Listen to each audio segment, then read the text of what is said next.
నమస్తే, welcome to our channel. నేను మీ పద్మావతి. ఈరోజు మనతో పాటు ప్రముఖ ఆధ్యాత్మికవేత్త మరియు ఆస్ట్రాలజర్ బ్రహ్మశ్రీ సుభాష్ శర్మ గారు ఉన్నారు. మరి ఆయనతో మాట్లాడి సింహరాశి వారికి ఉగాది నుంచి ఉగాది వరకు చూసుకుంటే గనక ఎటువంటి ఫలితాలు కనిపించబోతున్నాయి అనేది తెలుసుకునే ప్రయత్నం చేద్దాం. మరి మీరు కూడా వీడియోని ఎక్కడ కూడా స్కిప్ చేయకుండా పూర్తిగా చూసేయండి. నమస్కారం గురువు గారు.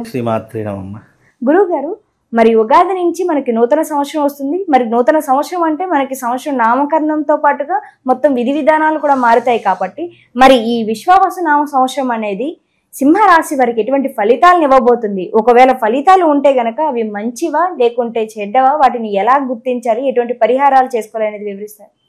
తప్పకుండా తెలియజేస్తారు. ముందుగా ప్రేక్షకులందరికీ శ్రీమాత్రే నమః, శ్రీ గురుభ్యో నమః. ముందుగా వీక్షిస్తున్నటువంటి ప్రేక్షకులందరికీ కూడా నూతన సంవత్సర విశ్వవసునామ సంవత్సర ఉగాది శుభాకాంక్షలు తెలియజేసుకుంటూ గోచార ఫలితాలు అనేటటువంటి ప్రతి మనిషి జీవితంలో శుభాన్ని లాభాన్ని కలిగించాలని కోరుకుంటూ ఇక గోచార ఫలితాల్లోకి వెళితే సింహరాశి వారి యొక్క ఫలితాలు. సింహరాశి వారికి కనుక చూసుకున్నట్టయితే ఈ సంవత్సరము సింహరాశి వారికి ఆదాయం 11, వ్యయం 11, అలాగే రాజపూజ్యము 3, అవమానం 6. ఈ రకంగా వీళ్ళ యొక్క ఆదాయ వ్యయాలు నడుస్తుంది. అంటే ఖర్చు సమపాలల్లో ఉంటుంది. అలాగే ఆదాయము ఖర్చు సమపాలల్లో ఉండడంతో పాటు అవమానము రాజపూజ్యము అంటే 3 రాజపూజ్యము అవమానం 6% నడుస్తుంది. ఈ రకమైనటువంటి ఆదాయ వ్యయాలు వీళ్ళ జీవితంలో నడుస్తాయి. ఇక గోచార ఫలితాల్లోకి వస్తే సింహరాశి వారికి గురు సంచారం అనేటటువంటిది 11వ స్థానంలోను, శని సంచారం అనేటటువంటిది 8వ స్థానంలోను, అలాగే రాహు సంచారం అనేటటువంటిది 8వ స్థానంలోను, కేతు సంచారం 2వ స్థానంలో సంచరిస్తూ ఉంటుంది. అంటే ఈ సంవత్సరం గోచారము వీళ్లకు ఈ రకమైనటువంటి స్థానాలలో వాళ్ళ రాశి నుంచి కనుక లెక్క పెడితే కనుక 11వ స్థానంలో గురు సంచారం, 8వ స్థానంలో శని సంచారము, 8వ స్థానంలో రాహు సంచారము, అలాగే కేతు 2వ స్థానంలో సంచరిస్తున్నాడు. దీని యొక్క ప్రభావము మనిషి జీవితం మీద గోచారంలో ఎలా పడుతుందో ఒకసారి చూసుకుందాం. ముఖ్యంగా సింహరాశి వారికి 11వ స్థానంలో గురు సంచారం అని చెప్పడం జరిగింది. మరి 11వ స్థానంలో గురువు సంచరించడం వల్ల ఎలాంటి ప్రభావం ఉంటుంది అంటే అన్నింటి యందు లాభం చేకూరుతుంది. అంటే 11వ స్థానము చాలా లాభదాయకమైనటువంటి స్థానం, గురువు సంచరించడానికి అనుకూలమైనటువంటి స్థానం అని చెప్పుకోవచ్చు. అలాగే కీర్తి ప్రతిష్టలు సంపాదించుకోవడానికి చాలా అనువైనటువంటి సమయము. కీర్తి లాభాలు పెరిగేటటువంటి అవకాశం ఉంటుంది, ఆదాయం పెరిగేటటువంటి అవకాశం ఉంటుంది. అందులోనూ తేజోవృద్ధి కలిగేటటువంటి అవకాశం కూడా ఉంటుంది. తేజోవృద్ధి అంటే అనుకున్నటువంటి పనులు సకాలంలో పూర్తి చేయగలుగుతారు, అనుకున్నటువంటి వారితో బంధుత్వం ఏర్పరచుకుంటారు, అలాగే సఖ్యత పెరిగేటటువంటి అవకాశం ఏర్పడుతుంది, కొత్త వాళ్ళ పరిచయాలు ఏర్పడుతూ ఉంటాయి. అలాగే వీళ్ళు ఎక్కడ ఉంటే అక్కడ ఆనందంగా ఉండేటటువంటి అవకాశాలు ఎక్కువగా కనిపిస్తూ ఉన్నాయి. అలాగే వీళ్ళకేంటి అంటే ముఖ్యంగా విజయ ప్రాప్తి కూడా కలిగేటటువంటి అవకాశం, ఏ రంగంలోనైనా సరే విజయం చేకూరేటటువంటి అవకాశం ఏర్పడుతూ ఉంటుంది. 11వ స్థానం గురు సంచారం వల్ల పదవులు వచ్చేటటువంటి అవకాశము, అలాగే లాభం వచ్చేటటువంటి అవకాశము, సినిమా రంగంలో కానీ రాజకీయ రంగంలో కానీ మంచి మంచి అవకాశాలు పుంజుకునేటటువంటి అవకాశం కూడా తప్పకుండా ఈ యొక్క సింహరాశి వారికి ఏర్పడబోతుంది. అందులోనూ వీళ్ళకి ఏంటి అని అంటే కనుక ముఖ్యంగా ఏదైనా సరే కార్యానుకూలత సాధించాలంటే పట్టు ఉండాలి. పట్టు లేకపోతే గనక వీళ్ళు ఎన్ని ప్రయత్నాలు చేసినా విఫలమవుతుంది. అంటే ముఖ్యంగా గురుబలం బాగున్నప్పుడు మనం ఏం చెయ్యాలి అంటే గనక కష్టపడేటటువంటి తత్వాన్ని అలవాటు చేసుకోవాలి. ఈ లేజీతనాన్ని అలాగే ఈ బద్ధకాన్ని వదిలివేసేయాలి. ఎందుకు అనంటే గనక ముఖ్యంగా జీవితంలో 99 పొరపాట్లు మనం చేసి ఆ పొరపాట్లన్నీ కూడా భగవంతుని మీద నెట్టేస్తాం. ముఖ్యంగా ఎప్పుడైనా గమనించండి, అయ్యో భగవంతుడు నా నుదుటి రాత ఇలా రాశావు, అయ్యో భగవంతుడు నాకు ఇలాంటి భర్తనిచ్చావు, అయ్యో భగవంతుడు నాకు ఇన్ని కష్టాలు ఇచ్చావు అని చెప్పి భగవంతుని నిందిస్తూ ఉంటాం. ఎందుకైనా ఎప్పుడైనా గుర్తుపెట్టు, గోచార ఫలితాల్లో మనకు ప్లానటరీ పొజిషన్ బాగా ఉంది అని అనుకున్నప్పుడు మానవ ప్రయత్నంగా మనం ప్రతి ఒక్కటి ఆచరణ చేసేటటువంటి పద్ధతులు అలవాటు చేసుకుంటే ఫలితాలు అనేటువంటి తొందరగా రావడానికి గోచార ఫలితాలు మనకు ఉపయోగపడతాయని అర్థం చేసుకోవాలి. ఈ రకంగా 11వ స్థానంలో గురు సంచారము అదృష్టాన్ని లాభాన్ని సింహరాశి వారికి కలగజేస్తుంది. కానీ ఇక్కడ ఏమవుతుంది, వీళ్ళకు అష్టమ శని అనేటటువంటిది కూడా ప్రారంభమవుతుంది. ముఖ్యంగా ఈ యొక్క సింహరాశి వారికి అష్టమ శని వల్ల ఎలాంటి ఇబ్బందులు కలుగుతాయి? గురువు వీళ్ళకు బాగున్నప్పటికీ కూడా 8వ స్థానంలో శని సంచారం వల్ల ఎలాంటి ఇబ్బందులు కలుగుతాయో తెలుసుకుందాం. ముఖ్యంగా 8వ ఇంట శని ఉండడం కారణం చేత దీనిని అష్టమ శని అని పిలుస్తాం మనం.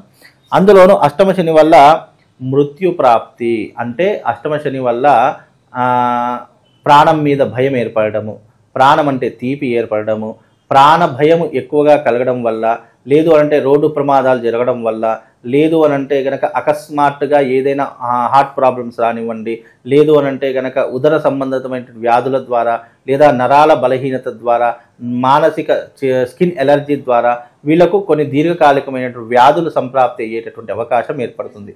ప్రాణభయం విపరీతంగా పెరిగిపోతుంది. అలాగే ముఖ్యంగా ఆపదలు అనేటటువంటివి ఎక్కువగా వస్తూ ఉంటాయి. అంటే చాలా మట్టుకు హ్యాపీగా ఉంటాం, అనుకోనటువంటి ఆపద మన యొక్క హ్యాపీనెస్ని సాడ్నెస్గా మార్చేస్తూ ఉంటుంది. అలాగే వీళ్ళకు ముఖ్యంగా బంధువులతో కానీ, స్వజనులతో కానీ, అయిన వాళ్ళతో కానీ శత్రుత్వం ఏర్పడేటటువంటి అవకాశం ఏర్పడుతుంది. కనుక సింహరాశి వారు వీలైనంత వరకు అయిన వాళ్ళతో కానీ, బంధువులతో కానీ చాలా జాగ్రత్తగా ఉండేటటువంటి ప్రయత్నం ఏర్పరచుకోవాలి.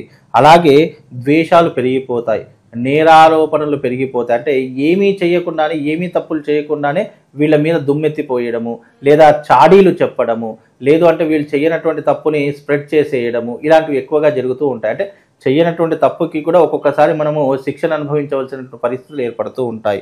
అలాగే ముఖ్యంగా 8వ స్థానంలో శని సంచారం వల్ల వీళ్ళకు రోగాలు, అలాగే ఆరోగ్య సంబంధమైనటువంటి ఇబ్బందులు పెరిగిపోతూ ఉంటాయి. ముఖ్యంగా వీళ్ళకు అవమానాలు విపరీతంగా కలుగుతాయి. అంటే ఎప్పుడైనా ఒకటి గుర్తుపెట్టుకోండి, పళ్ళున్న చెట్టుకే రాళ్ళు పడతాయి అని చెప్పేసి ఎలాగైతే అంటామో అలాగే అవమానాలు కూడా అలాగే వస్తుంటాయి. గురు సంచారం బాగున్నప్పటికీ ఆర్థిక పరంగా వీళ్ళకు కొన్ని ఇబ్బందులు జరిగినప్పటికీ కూడా వీళ్ళ మీద విసుగుపడేటటువంటి వాళ్ళు, అసూయపడేటటువంటి వాళ్ళు, జీవితంలో ఎదుగుతున్నామనుకున్నప్పుడు వీళ్ళ కిందికి లాగేయాలని చూసేవాళ్ళు చాలామంది తయారవుతారు. కనుక ఈ విశ్వవసు నామ సంవత్సరంలో తప్పకుండా మీరు జాగ్రత్తగా ఉండాలి. ఎందుకంటే అర్ధాష్టమ శని ప్రభావం వల్ల ప్రాణ నష్టము, ప్రాణ భయము, వ్యాధి పీడలు ఎక్కువగా వచ్చేటటువంటి అవకాశం ఉంటుంది. అలాగే శిక్షలు, జైలుకు వెళ్ళడం కానివ్వండి, లేదు చేయనటువంటి తప్పుని మనం అనుభవించడం కానివ్వండి, కోర్టులకు చుట్టూ తిరగడం కానివ్వండి, ఆస్తి నష్టం జరగడం కానివ్వండి, నమ్మి డబ్బులు ఇచ్చేటటువంటి వాళ్ళు మనకు శత్రువులుగా మారిపోవడం కానీ ఇలాంటివి జరుగుతాయి. ఇవి అర్ధాష్టమ శని వల్ల కలిగేటటువంటి ఇబ్బందులు. కనుక ఈ ప్రమాదాలకు చాలా జాగ్రత్తగా ఉండేటువంటి ప్రయత్నం చేసుకోవాలి. అలాగే సింహరాశి వారికి 8వ స్థానంలో కూడా రాహు సంచారం నడుస్తుంది. మరి 8వ స్థానంలో రాహు సంచారం వల్ల ఏమవుతుంది అంటే కనుక శ్వాసకోశ సంబంధాలు ఏర్పడతాయి, అంటే శ్వాసకోశ ఇబ్బందులు ఏర్పడతాయి. అందులోనూ రుణ బాధలు ఎక్కువగా అవుతాయి, అంటే అప్పుల బాధలు ఎక్కువగా అయ్యేటటువంటి అవకాశం ఉంటుంది. అలాగే వీళ్ళకు కార్య ప్రతికూలత, అగౌరవం ఎక్కువగా ఏర్పడుతుంది. అంటే చేసే ప్రతి పనిలో కూడా ఆటంకాలు ఏర్పడతాయి. అరే ఈ రోజు వెళ్తే ఇక్కడ పని అవుతుంది అని అనుకుంటాము, ఆ పని కాకపోవడంతో వీళ్ళకు ఇబ్బందులు ఏర్పడుతుంటాయి. అగౌరవం అంటే వీళ్ళను తిట్టేటటువంటి వాళ్ళు, వీళ్ళంటే అసహించుకునేటటువంటి వాళ్ళు, అరే వీరు వస్తే వాళ్ళ నుంచి దూరం వెళ్ళిపోవాలనే ఆలోచనలు ఎదుటి వారి వ్యక్తిలో కలుగుతూ ఉంటాయి. కనుక ఇలాంటి విషయాల్లో కాస్త జాగ్రత్తగా ఉండే ప్రయత్నం చేయాలి. ఇక సింహరాశి వారికి కేతు 2వ స్థానంలో ఉన్నాడు కాబట్టి ఖర్చులు అధికమయ్యేటటువంటి అవకాశం ఉంటుంది, డబ్బు కొరత ఏర్పడేటటువంటి అవకాశం ఉన్నది. కాబట్టి ఈ సంవత్సరం గోచార ఫలితాల్లో గురువు లాభంగా ఉన్నప్పటికీ కూడా అర్ధాష్టమ శని ప్రభావం వల్ల, అష్టమ రాహు ఫలితం వల్ల వీళ్ళకు కొన్ని ఇబ్బందులు ఏర్పడతాయి.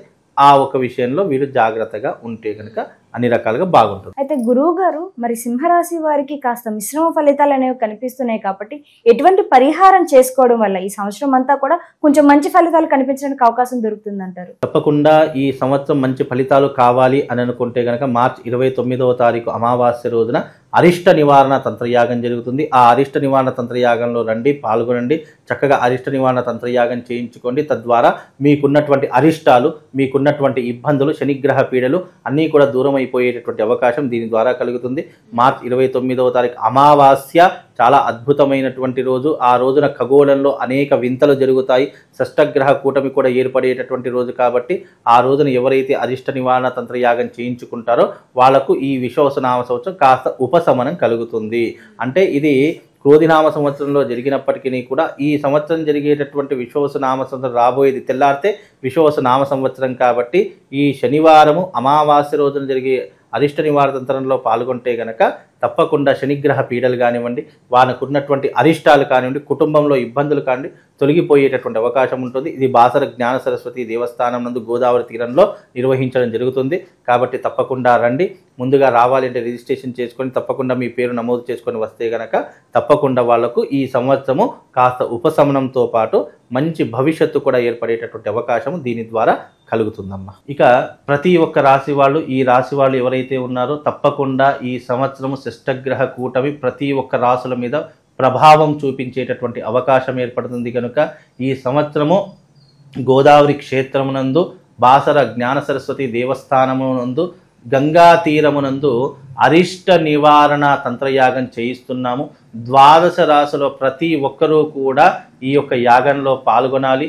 రాబోయేటటువంటి షష్టగ్రహ కూటమి కొన్ని గ్రహాలకు, అలాగే గ్రహాలలో జరిగేటటువంటి వింతలకు, అలాగే మార్పులకు, ప్లానెటరీ పొజిషన్లో జరిగేటటువంటి కొన్ని గ్రహ సంచారం యొక్క మార్పు ప్రతి ఒక్క రాశి దాని మీద ప్రభావం చూపించేటటువంటి అవకాశం ఏర్పడుతుంది. కనుక ప్రతి ఒక్కరికి కూడా ఈ సంవత్సరం విశ్వసునామ సంవత్సరము ఆనందంగా ఉండాలనుకున్నా, అలాగే చేసే వృత్తి వ్యాపారాదుల్లో లాభం చేకూరాలనుకున్నా ఈ సంవత్సరం జరిగేటటువంటి ఈ యొక్క అరిష్ట నివారణ తంత్ర యాగంలో పాల్గొనండి. ఈ యాగము తేదీ 29వ తారీఖు రోజున ఉదయం 10 గంటలకు బాసర క్షేత్రం నందు గోదావరి క్షేత్రం నందు ఈ యాగము సామూహికంగా నిర్వహిస్తున్నాము.